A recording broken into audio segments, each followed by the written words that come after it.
කාට කිරුවත් ඔවුන්ට කරන්නේ නැහැ කියලා එකක් නැත්. ඔවුන්ට කිරුවට වැඩක් නැහැ කියලා එකක් නැත්. දැන් කොහොමද වෛරය නවත්තන්නේ?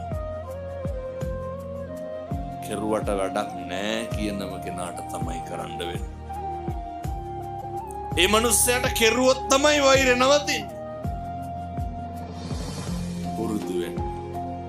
කවදනම් අය මේ තෙරුවන් වැඩ ඉන්න භූමියක පස්පා ගන්න. කවදනම් ආය මේ මහ පොළොවේ ගැටෙන්නද?